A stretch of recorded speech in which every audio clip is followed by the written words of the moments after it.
Okay, so this is, see, I had this problem in my class yesterday. Way back when I originally copied the template, I must have not renamed the classes. Did it say who? So there, it says prerequisites at the bottom right now, and then if you scroll down, there's another set. Oh, well, so I wanted to make sure you all knew. Are they the same? No. They're different. Extra prerequisites. All right, well, so in any case, this is a continuation of 250. So we're going to be talking a lot about data structures in here, blah, blah, blah. Book for the class. We're using this book from zybooks.com. So if you go to zybooks.com, here's your code to get it. It's an online interactive book. So the book looks like, when you get in there, it'll look like you won't have all these. You'll just have this guy. So you go in there, and here's all the kind of the chapters. And we're going to we'll come back to some of the sorting stuff, because you remember we did sorting stuff last semester, right? So we'll probably introduce another sort near the end or somewhere in the middle. But we're going to kind of start off here in chapter 2 with lists, stacks, and queues, and talk about hash tables and trees, graphs, and then there's some random crap down here, and that's where we'll kind of mix in the some of the searching, sorting stuff. Okay, so that's the gist. Go back here. Little change in the grading scale. Homework assignments are now worth 60% of your grade instead of 40, but we still have the possibility of pop quizzes. But what I did is I wrapped the quiz grade into your homework grade. That actually benefits you, because depends on the class. Sometimes I give more or less pop quizzes than other classes. So if you're in a situation where you're in a class and only had 2 pop quizzes and you missed one of them, your best grade you could possibly have is a 50% for 20% of your grade in the class. So now you're going to guarantee to have a whole bunch of homework assignments, as most of my classes do. And now when you miss a quiz, it counts just as a homework assignment. So it'll average in friendlier. Make sense? All right, so that benefits you. Just because homework's worth more is not really a problem. Same deal for midterm and final, 20% each. If you do better in the final than you did in the midterm, I'll replace your midterm exam grade with your final exam grade. So the usual rigmarole.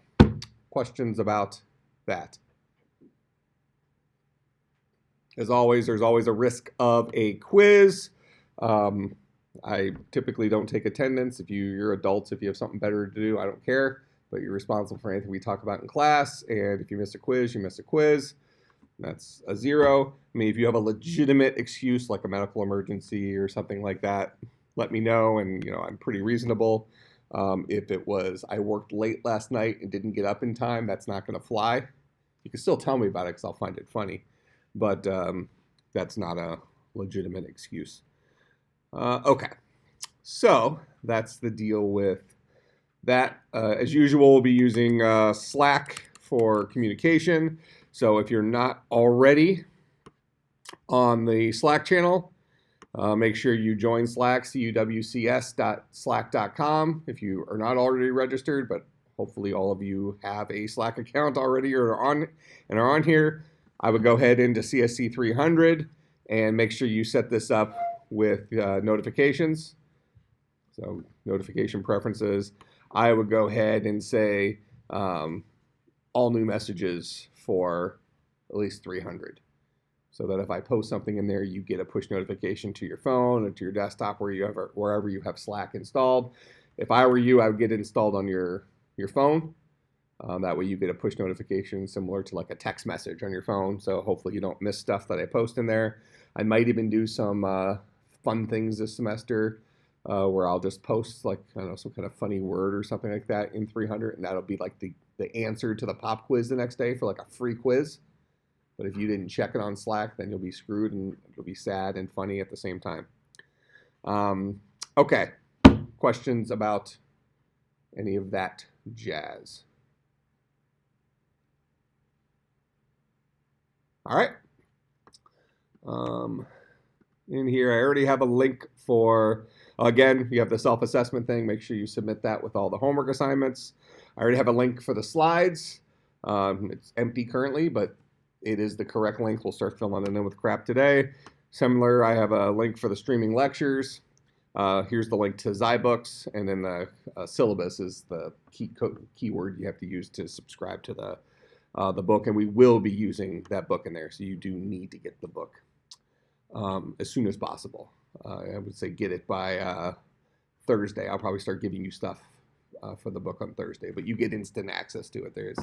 It's all online, and it's a interactive thing. It's a good tool. Okay, so having said that, let's then dive in.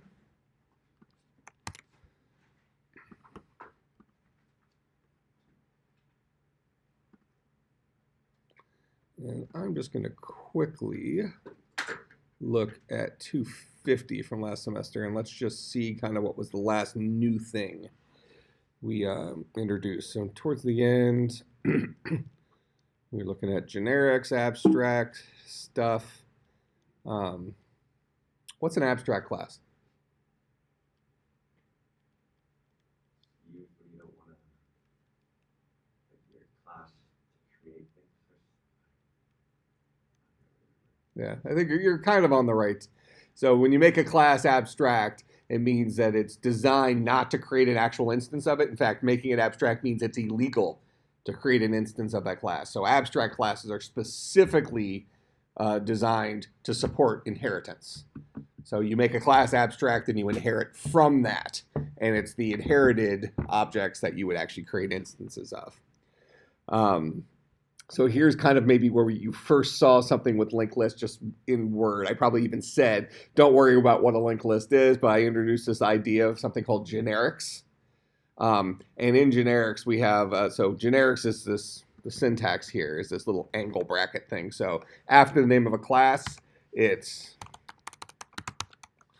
have these little angle brackets like that. And that says that this particular data structure, which is what we're going to start talking about today, is built for holding those kinds of guys. All right. And we'll see that through examples in here, but as usual, you're going to learn the hard way of doing it first, and then I'll give you the convenience version. Okay, so I'll go ahead and let me just close this. We get back to here.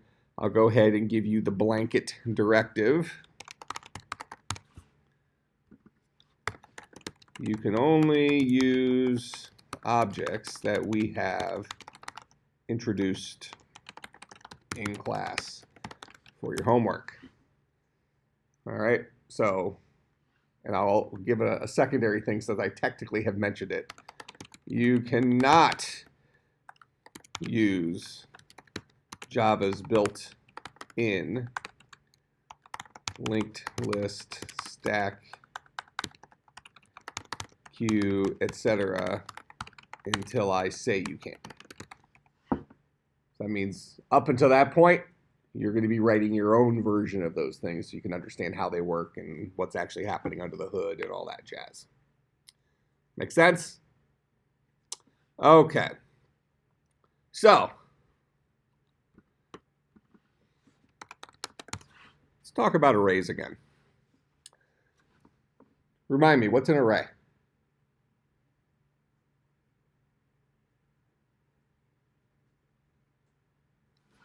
While you're pondering that, I'll throw one extra slide in here.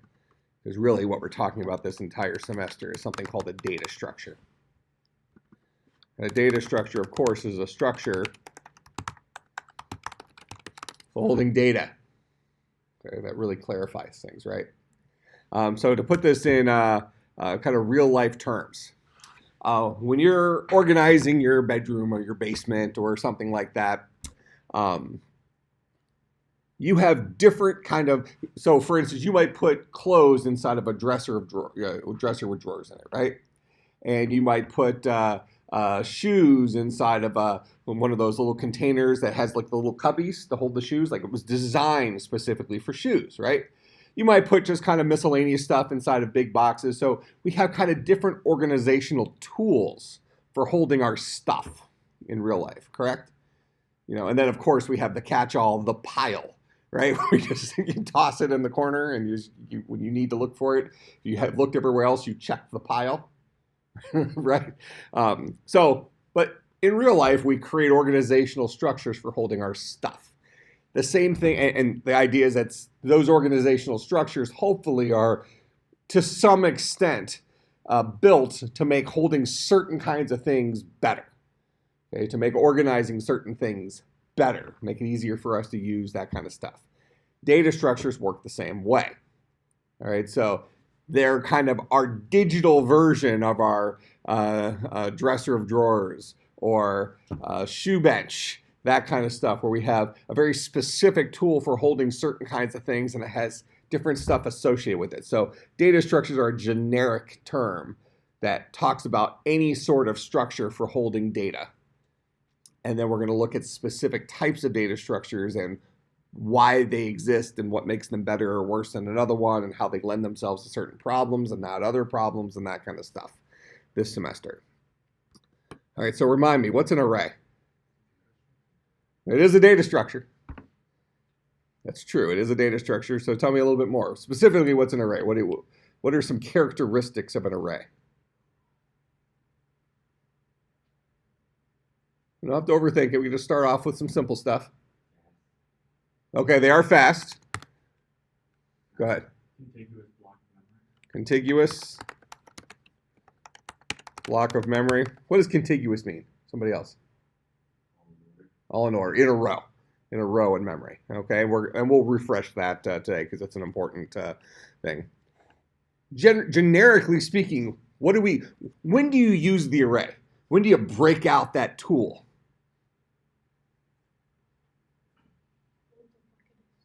Yeah, when you need to hold a bunch of crap, right? Specifically the same type of crap. So holds a collection of like type items. So that's what that tool is for. So if I need to hold a collection of similar items, like items, and I need it to be fast, an array might be a good tool. Now, what are some limitations of arrays? Yeah, so once it's built, its size is permanent. That can't be, that's not how you spell that.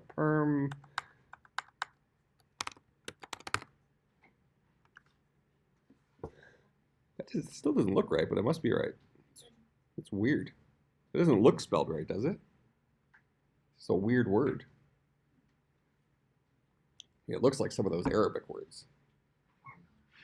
Just made up squiggles. I'll tease the Vietnamese too. It's fine. What's up? It's not. You think it's not rude? We're celebrating various cultures and their natural languages, which makes plenty of sense here in a programming language class. Imagine trying to program in Arabic. I had a student, I think 2 or 3 years ago, who had he had a MacBook, but it had an Arabic keyboard, and he would always bring it to my office because he needed help with something.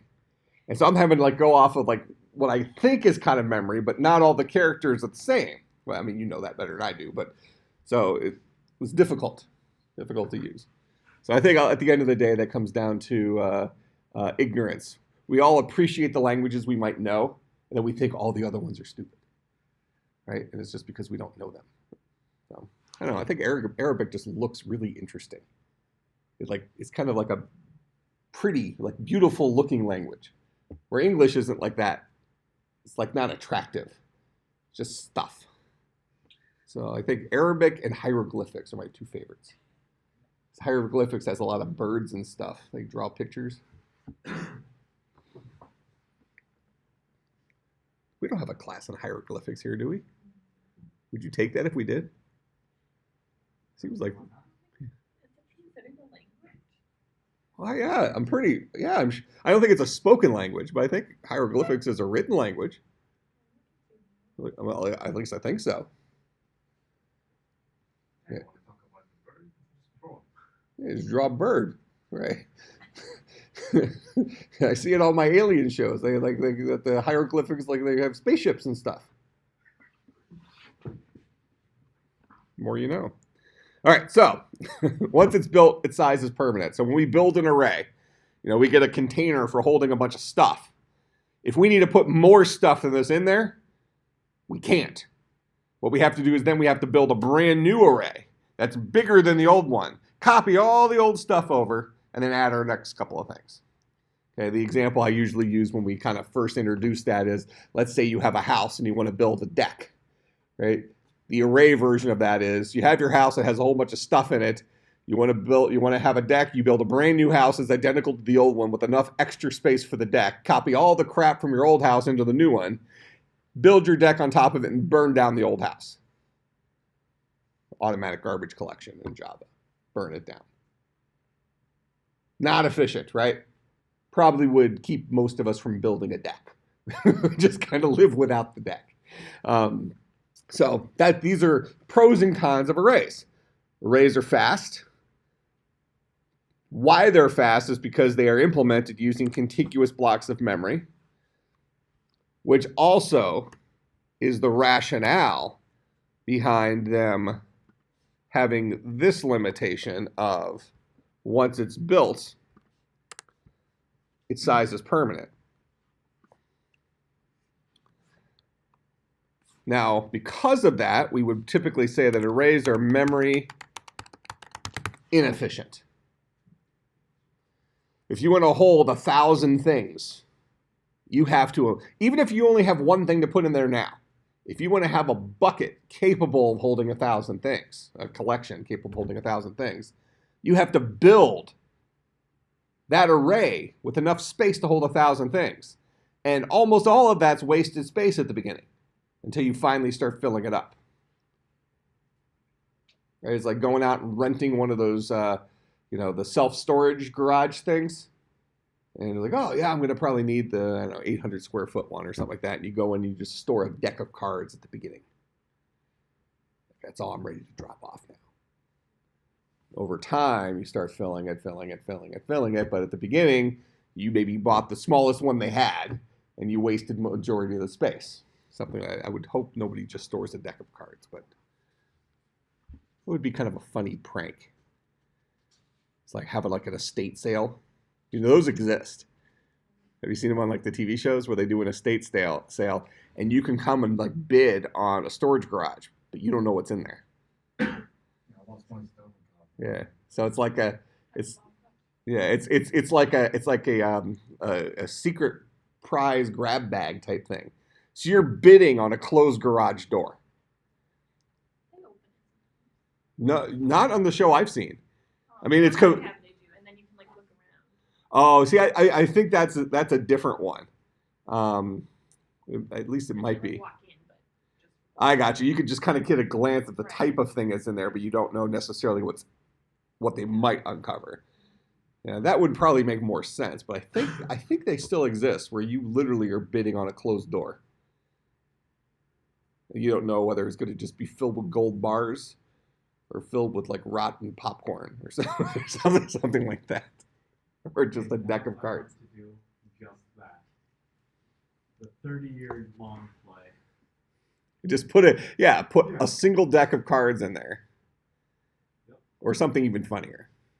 Yeah. A little rubber snake. A rubber snake with a handwritten love note to nobody. Or a shrine to Barney, the dinosaur guy. Man, how do we get onto that from arrays? Anyways. Oh, yeah, we're talking about wasted space. That's right. All right, so arrays have some benefits. They're really fast, and we like that.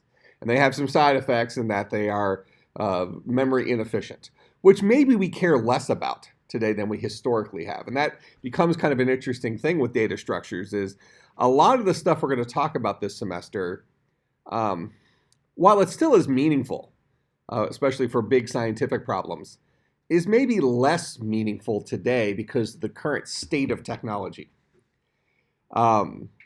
So if we roll back the clock, and we're back in the day, we had the famous quote from Bill Gates that you'll never need more than 32 kilobytes of memory. Have you heard that quote before? Yeah, Bill Gates once said, "You'll never need more than 32K of memory." Well, I don't care how crappy your laptop is, it probably comes with at least 4 gigabytes of memory today. Okay, how much bigger is 4 gigabytes than 32K? So the question is how many K is in 4 gigabytes? So 4 gigabytes is 1,024 megabytes times 1,024, that's kilobytes, divided by 32. So our budget pleaser laptop today has 131,000 times more memory in it than Bill Gates said we would actually ever need. And that 4 gigabyte machine just barely gets you by today. Most of our computers today that would be considered like a good computer ships with a minimum of 8 gigabytes of RAM. 16 is probably the smart move, especially with some of the newer machines where everything's soldered on the board, where it's not as easy to just slap in some more memory. Historically, you just pop open a door and you just stick another memory chip in there and everybody's happy. But anymore, like this laptop here, you basically order it maxed, because if you don't, there's no upgradability. Everything inside here, everything's soldered to the board. I can't upgrade the hard drive. I can't upgrade anything. Unless I break it and then take it into the Apple store and say they usually have like this $299 thing where they send it away to some company and the company just fixes it. They do whatever it needs to be fixed and they send it back. That company makes their money because sometimes it's just a fan they have to fix, and other times they have to replace the entire logic board or something like that. But in any case, so historically, we had this issue with memory that it was at a premium. Memory was really, really, really expensive, and we didn't have a whole lot of it. So making some of these decisions about, well, how much storage space am I actually going to have to take up to hold the stuff that I think I might need to hold? That was a really serious decision we had to make years ago. Now, that doesn't mean that those lessons aren't still important, because can you imagine that we probably do still have problems today that push the amount of memory that's on our computers? Sure, it exists. In fact, isn't that the nature of humanity? Is when, for instance, a long time ago, if you had a dial-up modem that was a 28.8 dial-up modem, that's a 28.8 baud, 28,800 baud modem that downloaded stuff around 2.8 kilobytes per second. That was considered fast. Okay? If you get 2.8 kilobytes per second download today, what do you think? Internet's broken. Okay? This is equivalent to not working. 2.8 used to be fast, and now there's something wrong with the internet. I'm wasting my time trying to do something. This must be like kind of a shadow number. It's giving me a fake number because it doesn't know how to show me something lower. Now, do you think that back when 28.8 was fast, that the size of the data we were downloading on the internet was reasonably small relative to the size of the data we're downloading today? So we scale what we consume, don't we? As our internet connections get faster and faster and faster, what does Netflix do? They say, okay, well, now we're not just doing 1080p. Now you could pay for a line where we'll do 4K streaming. So now we're filling up. What's this? 4K 60 FPS streaming. Yeah, so basically it's how can we maximize whatever we have. So today, because our computing power is so much more than it was years and years ago, even though our computing power has stopped kind of doubling every 6 months or something like that, like it did for a long, long time, it still keeps getting faster and faster, or fast in different ways. But we still keep imagining new problems that can start stressing our current stuff. That's kind of where virtual reality is today. You need to have a pretty good computer to drive a virtual reality headset, because you're technically driving 3 monitors, one in each eye, and then your normal monitor.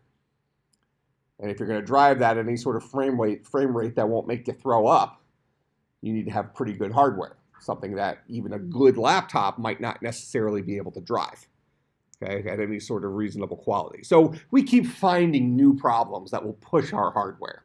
So these lessons that we'll learn in here are applicable, but they're less trivially applicable than they would have been 30 years ago. All right. So at the high level, we can appreciate that arrays are good for a lot of reasons, but they do have their limitation. And the big limitation is if you don't know how much stuff you might need to hold, if you might need to hold 5 things or 5 million things, an array might be kind of dangerous, right? Because if you write a piece of software that has, I mean, in the early days of software, you might have had to make the decision, what is the maximum number of patient records that I could have? So maybe you're writing some software for a doctor's office. So now you're putting a cap on how many patients they can ever have, because that's the size of the array. Now, what could they have done? They could say, well, you know, this is a family dentist. I think if we give them a cap of 50,000 patients, that's probably going to cut it. Probably. Okay. Well, now we take that same thing and we attach it to like a hospital. Well, now it's less likely because you get especially hospital groups that might have a whole bunch of patients. Maybe 50,000 doesn't cut it anymore. All right. So those problems do exist. So arrays, while they're very, very fast, do have the limitation that we have to say, how much stuff are we going to have to store in here at any point in time? Okay? And that has to do with them being contiguous in memory. And let's review that because it's going to be important for when we introduce linked lists here. So if I create an integer array, AR is equal to a new integer array, 5, let's say. What's that guy going to build for me?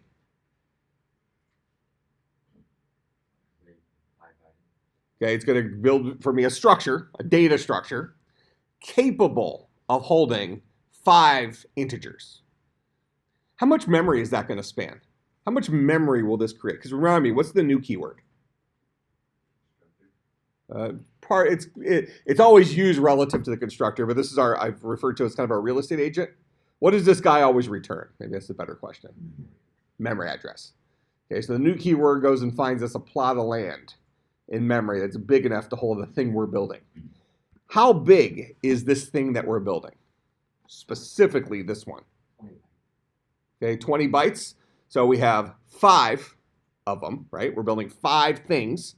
And how big is each thing? Well, each thing we're holding is an int. And an int is 32 bits or 4 bytes in Java. So 5 times 4 is 20. So this guy is going to create a plot of land capable of holding 20 bytes. I'm lying. 20 kilobytes. 20 kilobytes, because it's 4K or 4 kilobits, 32-bit, low K, like that.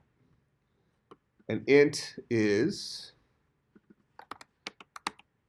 32 bits or 4 bytes. I'm still giving you a bad number here. So that means this is holding 20. Your answer was right, 20 bytes.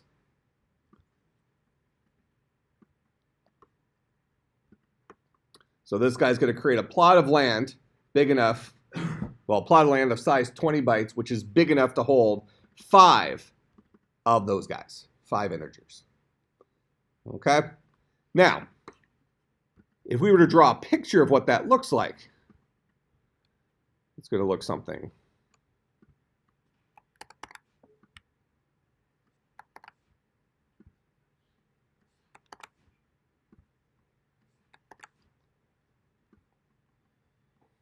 We might imagine it looking something like this, where we have 5 individual buckets. Each of those buckets is capable of holding one of those guys, in this case, an integer. Okay, so this is 4 bytes, 4 bytes, 4 bytes, 4 bytes, 4 bytes.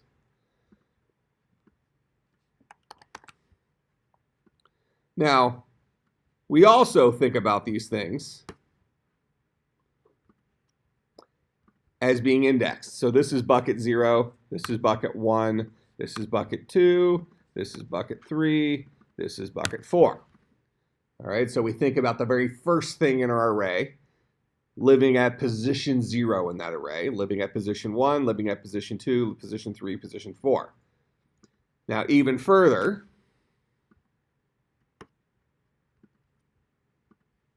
we also think about these because we've mentioned that arrays are implemented as contiguous memory, right? So if we say that this starts off at memory address 100, that means if it's 4 bytes, that's going to be 100, 101, 102, 103. The next guy will start at 104, 108, 112, 116. All right, so we've created this new keyword here. For example, went and found enough contiguous memory next to each other to hold 20 total bytes.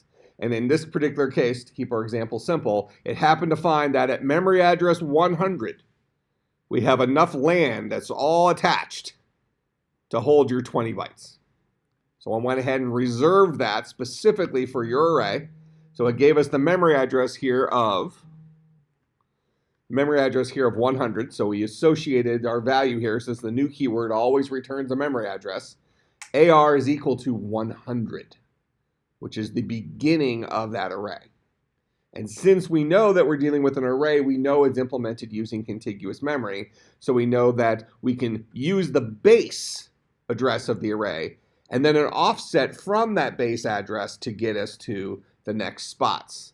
And what does that mean? That means that AR at bucket 0 is equal to the base address of AR plus 0 times the size of an integer, which is 4 bytes. So that's 100 plus 0, which is equal to 100. So bucket 0 lives at memory address 100.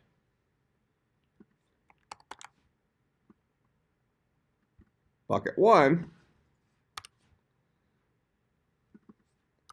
lives at 100 plus 1 times 4, which is memory address 104.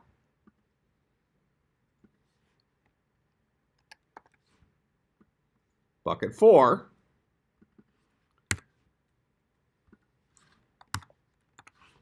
lives at 100 plus 4 times 4, which is 16, which is 116. Make sense? That's why arrays are fast, as we can calculate the exact location of one of the buckets using the base address of the array and then which position in the array we're trying to get to. And we can immediately jump to that memory location. And when we think about computers, memory is fast. Hard drives are slow, memory is fast. So getting to that particular place in memory is very quick. All right, does that make sense?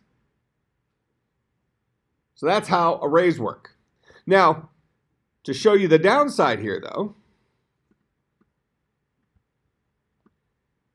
if I decided I need to put something in a bucket 5, what I'll have to do is I'll have to take my entire, well, I'll have to create a new, let's just move this over for right now. I'm going to copy this.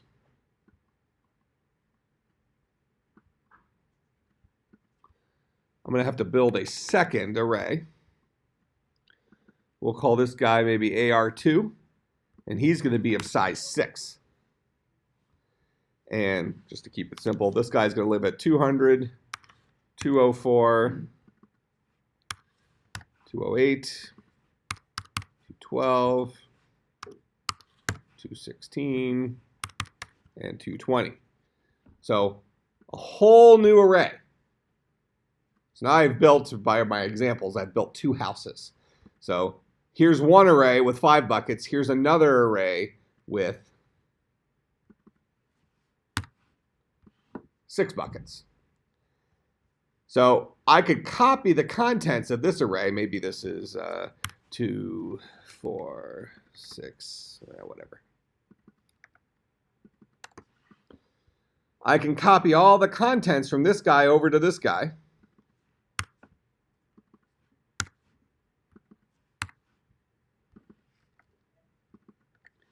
And now I have my 1 extra spot for some more stuff. This is the equivalent of building my deck. Go ahead. So, when you try to access bucket 5 of AR, the program or something says, no, you can't do that, and program aborts, or you have exceptions in there. In Java. Right. So, is it the program itself or the operating system that keeps track of that and yells at you for trying to access it? Yes. The operating system keeps track of who owns what memory. Okay. So what the operating system doesn't do, with the exception of what's known as system memory. So there's a portion of your memory in your computer. So you would learn about this in the operating systems class. There's a portion of the memory in your computer that's kind of flagged as don't touch. This is where the operating system lives. So that's off limits memory. But all the other memory, let's say, is just a free-for-all. So that free-for-all memory, somewhere there's kind of a list that says, here's who has this memory, who's allocated it, and how much they've allocated. But all that guy is a delivery system. So if your programming language says, what your programming language would say is, give me the element at memory address 120, if you're trying to access bucket 5 by your example. Okay, so your programming language is asking, well, really, it's the CPU. Your programming language compiles down to CPU instructions, which then ultimately says, give me the element at memory address 120. The operating system will say, sure, this is what's there. Make sense? Could be gibberish, could be the start of another program, because there might be something else stored there, but at the very least, it was not earmarked as being part of AR. So the operating system is not going to prohibit you looking at what's in 120 unless it was part of the operating system, with a few other exceptions. But let's just say that's the general thing. So now it depends on the programming language in terms of how much they protect memory. And if you remember back to 200, when we first kind of introduced the history of programming languages, and we talk about what was the weakness of C++. We kind of came up with what's the rationale for why Java was created. C++ lets programmers, Play with the pointers. Yeah. So because it gives you full access to memory, it lets programmers do dangerous things, maybe against their own will. So an experienced programmer is probably fine in a language like C++. In the 450 class this semester, we're going to be using C, which is even more dangerous than C++. But we're advanced programmers at that point, and we know enough to be dangerous. We'll still screw up, but we at least have a fighting chance. And we're going to learn it in the context of we're actually manipulating memory. Java says, look, we're going to police you. We're only going to we're going to allow you to access the buckets of the array that you asked for. Okay, so in Java, if you try to access bucket 5 of a 5-element array that only has legal buckets of 0 to 4, Java is going to come back and scream with an index, array index out of bounds exception. Okay, where a language like C++ would not. It would give you whatever it found at that memory address. Which memory address?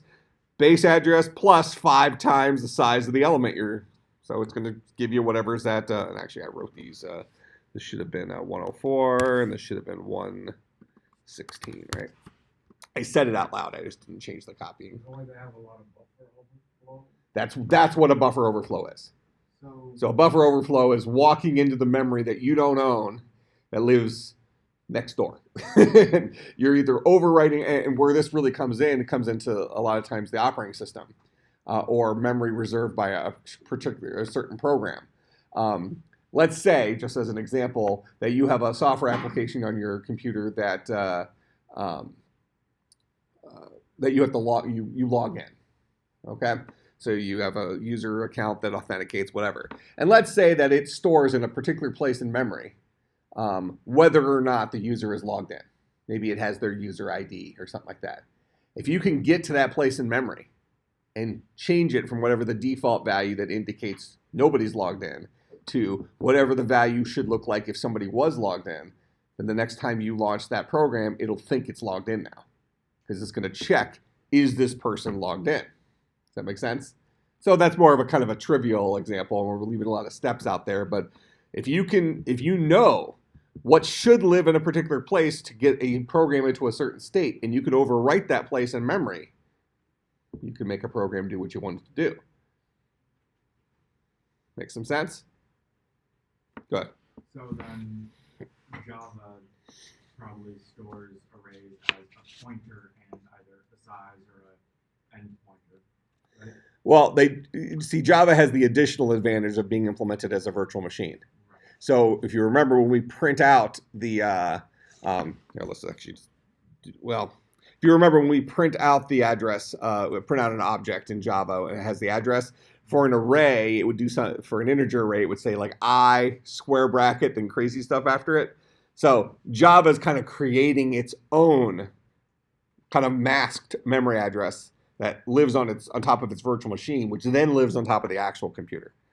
Okay, so Java is giving you some layers there that are protecting you from directly manipulating memory. So that's one of the reasons why Java is still popular. Is you lose some speed, but you gain security. Well, you gain security in the programming language itself. You maybe lose some security in that communication between the virtual machine and the operating system. So that's where Java has some of their security flaws. Is you can attack the Java virtual machine directly. Okay, so just make pretty good sense, kind of what an array is and what its strengths and weaknesses are in the big scheme of things. So an important thing to consider here, as we start to introduce linked lists here in a second, is linked lists are not an upgrade to arrays. Arrays are good. There's nothing wrong with arrays. If you know you need to store exactly 10 elements, put it in an array. They're fast. It's great. It's the right tool for the job. But if you need to store an arbitrary set of elements, you're not sure if it's going to be 3 or 3 million, maybe a linked list makes more sense. And we'll talk about that here in a second. And then you have the gray area in between.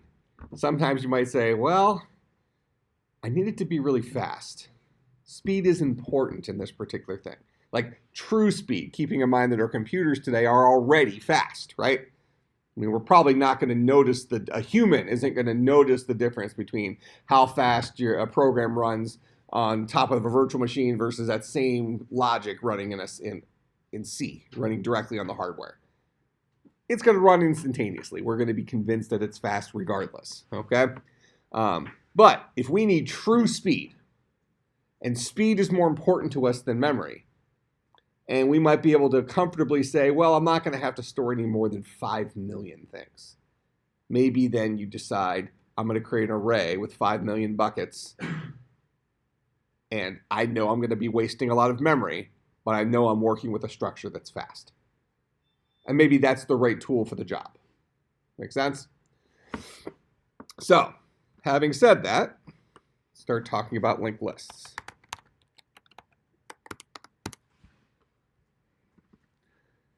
Okay, so linked lists are relatively slow.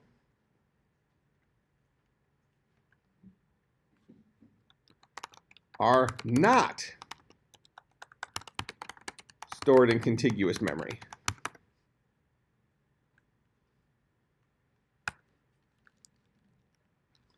They are memory efficient, very memory efficient. You're only using the amount of memory that's needed to store the exact amount of stuff you're currently storing.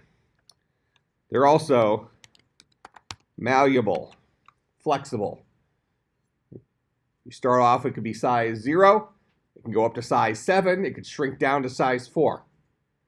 And at any point in time, it's only using the amount of memory that you dictated.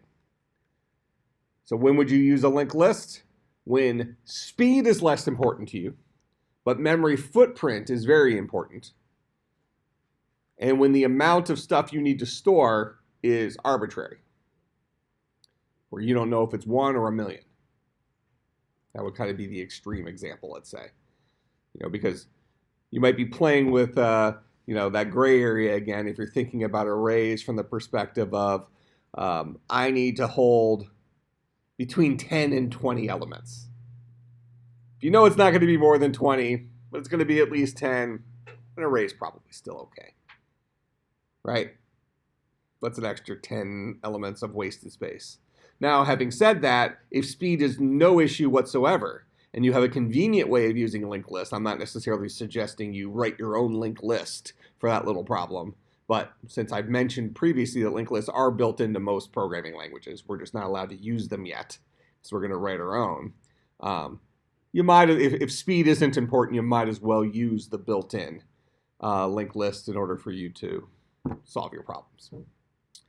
All right, so linked lists are kind of the antithesis to arrays. Arrays are fast, linked lists are slow. Arrays are memory inefficient, linked lists are memory efficient. So let's look at how the same model here maybe exists in a linked list.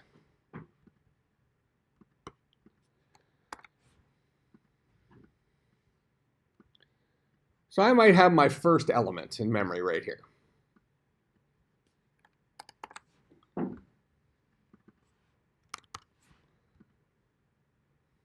And, well, here. There's my second element.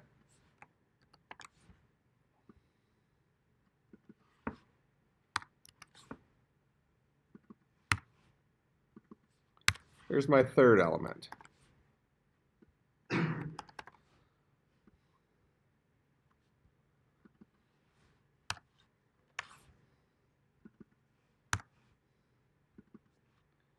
My fourth element.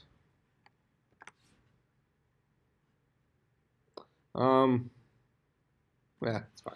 Just leave it at this. So I don't have to write any more in here. All right, so here's my elements. Notice they are not contiguous in memory.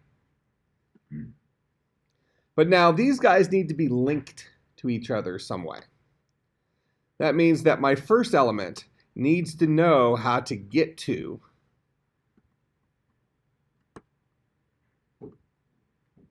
my second element, which my second element needs to know how to get to my third element. My third element needs to know how to get to my fourth element, so on and so forth. See how these guys are linked together? All right, now, this all lives out in memory. What's the problem with the structure as I've currently drawn it, if we think about how Java works? I've shown you all the connections that are going to exist in the example I want to show you right now. You want to go to your, like any other bucket, so the person you have to go in order. Okay, that's true, but I'll follow it up with how do I get to my first one?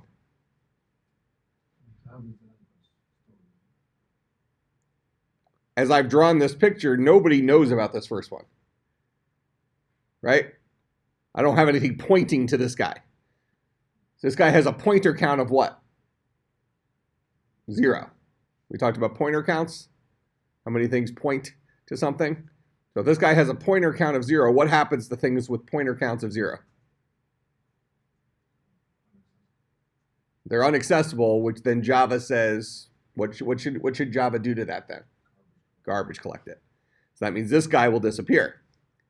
And when this guy disappears, this link breaks, which means this guy's pointer count goes to 0, which means he gets garbage collected, which means this link breaks, which means this guy's pointer count goes to 0, so he gets garbage collected, which means that this link breaks, which means that this guy's pointer count goes to 0, so he gets garbage collected. So as I've written this here, this is insta-death, or at least over several cycles. So I need to have some way of remembering this guy. And in a linked list, we typically have a variable called head. And what head does is it points to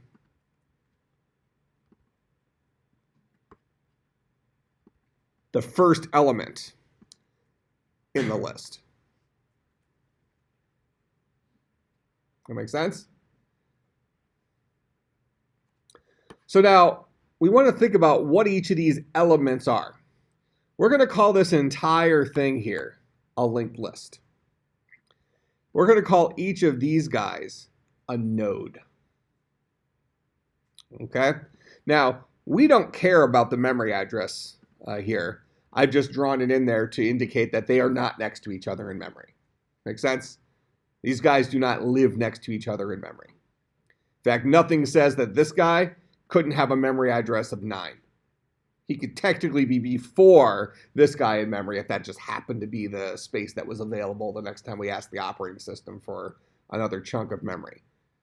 So they don't even have to be in ascending memory locations.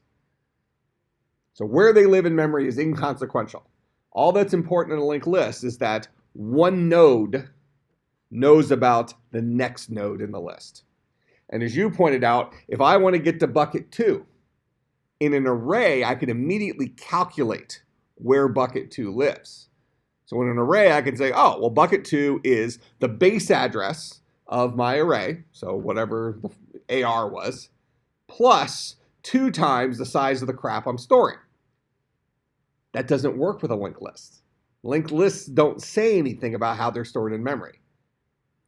So if I want to get to bucket 2 in a linked list, what do? Well, I start off at the first bucket. I say, am I at bucket 2? Currently at bucket 0. No, follow this guy to the next bucket. Now I'm at bucket 1. Am I at bucket 2? No, follow this guy to the next bucket. Now I'm at bucket 2. Am I at bucket 2? Yes, that's the value I need. Make sense? Okay. So what goes into a linked list? So a linked list is a collection of node objects. A linked list has a head variable which points to the front or the head node of the list.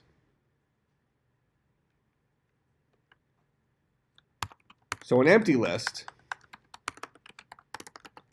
is a linked list whose head is null. Make sense? What's a node?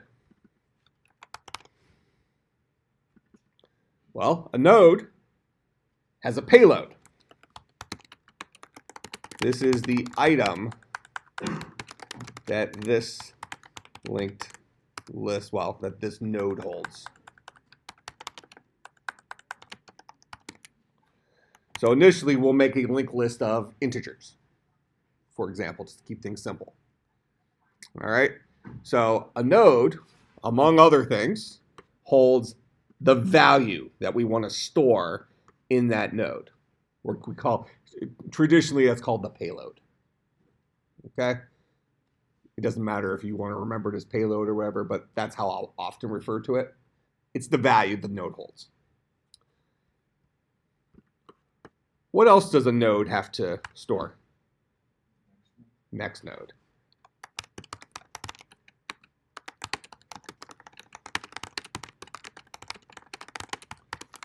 The location of the next node in the list. What if next node is equal to null? What does that mean? It means you're at the end of the list. So if next node equals nothing, so in this case, this guy points nowhere, right? It's the end of the list. Make sense? Now, really what we're creating here initially is something called a singly linked list. That is to say, the links only go in one direction. We have head, which points to the first node, which points to the second node, which points to the third node, which points to the fourth node. Okay, and that's what we're going to work on our initial implementation with for those guys. Now, what you'll read in the book is there's also something called the doubly linked list, which allows you to go in the other direction. So this node knows about his next node, but he also knows about his previous node. And that becomes, it's actually a very small change in the implementation, but has a whole lot of benefits for moving through there. But we're not going to do that initially because that'll make life too easy. And we want our implementations to be harder. That way your homework is interesting. Right? Oh, you want the homework to be easy so you don't have to learn about that stuff? It's what? What's this? Oh, so you want to learn about it in class and then have the easy version of the homework? What fun is that? So let's think about something here. Well, why don't we start off with a where are we on time? We're at 11:20. All right, I'm gonna ask this other question then first. What do I do if I want to add something new, a new node to my linked list? So I'll just steal this guy right here, and here we'll put him at memory address 19. All right, and this is value 8. And I want this guy to ultimately live. I want to add him to the front of my linked list. Okay, so I want him to be the new bucket 0, which means that this guy will become bucket 1, which means this guy will become bucket 2, bucket 3, bucket 4. And these are just, notice that when we wrote node here, a node does not know which bucket he lives in, at least as we've written it. So this is for our benefit, where I've labeled them 3, 2, 1, so on and so forth.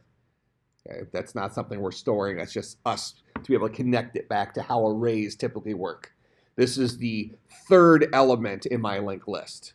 We think about it as living in bucket 2, but in order to get there, I have to traverse my list.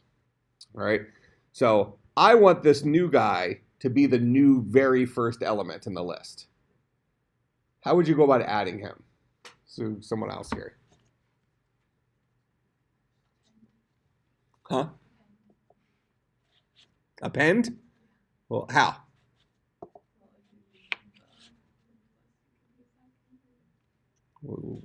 Using what linked list?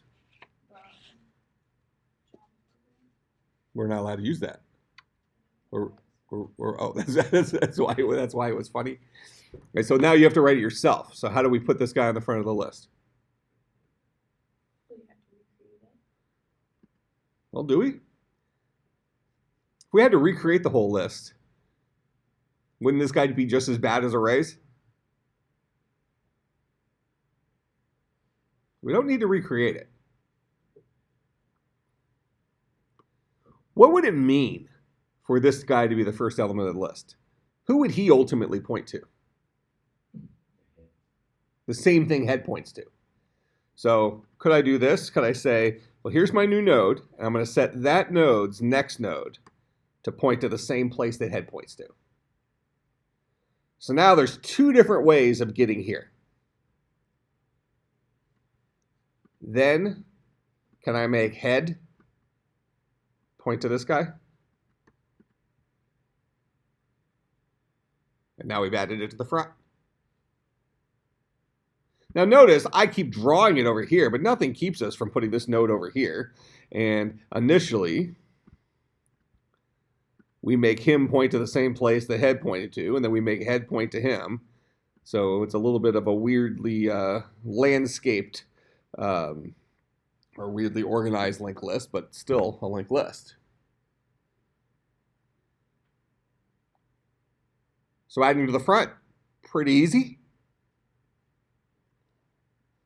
All right, so let's, I want to do this.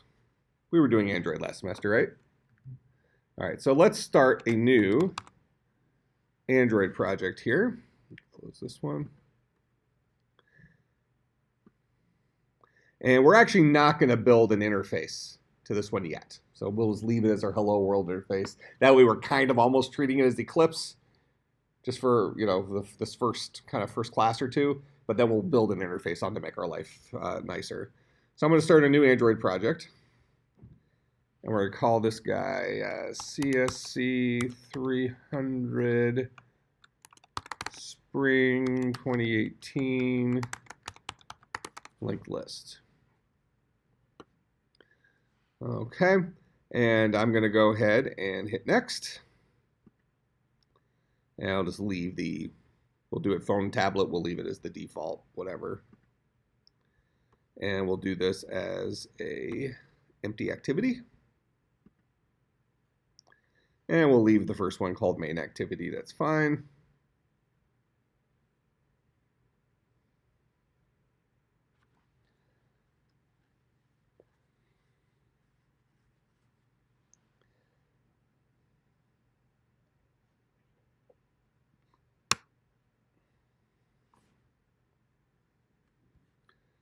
Okay.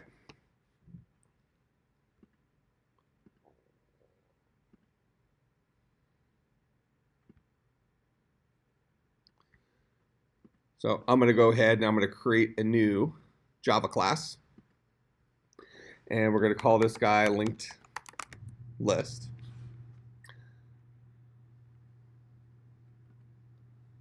I'm going to create another Java class. We're going to call this guy node.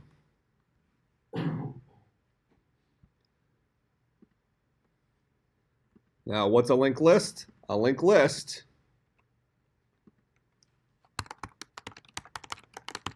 is a variable of type node called head. We have our constructor, public linked list. Constructors are always called the same as the class. We'll say this dot head is equal to null because when we first create a linked list, the linked list is empty, right?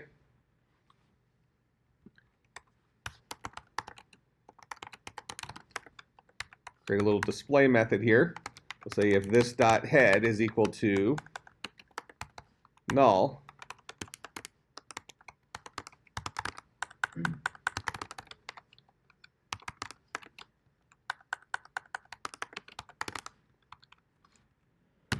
we'll say empty list, else do stuff here.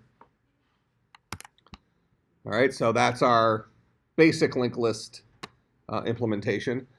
I'm also going to throw something in here, public void add front.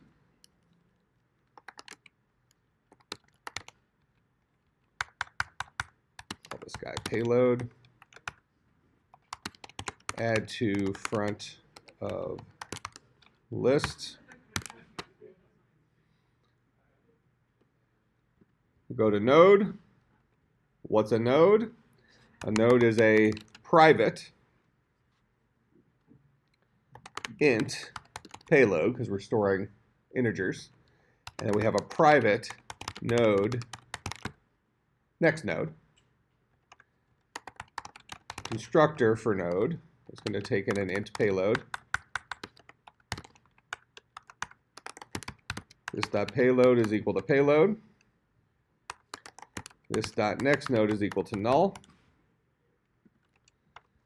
Probably want to have your setters and getters in here eventually. All right, so what we're going to do, I'm going to go ahead and push this up to GitHub as our little warm-up thing here. I'll go ahead here in our, I'll say linked list LL is equal to new linked list LL.display. So right now it'll just display empty list, right? So there's nothing in there. For our homework, I want you to make this, you can add things to the front of the list. Make sense? All right. It's a pretty easy assignment, but most of you are going to find it a little bit tough because you haven't programmed it a little bit. Okay? So get the book. Go ahead and start reading the section on linked lists, but it's not actually required to do the homework. I've shown you everything in class that you need to do the homework. Okay? For testing, you're going to want to do some stuff here for printing out the other elements of your list, and you're going to want to add stuff to the front of your list. Make sense? All right, I'll push this up to GitHub. I'll put it up on Blackboard, and I will see everybody on Thursday. Can we get a link of the slides? Slides are already up. Yep, they're on Blackboard. You should be able to see them right now. I've already shared it.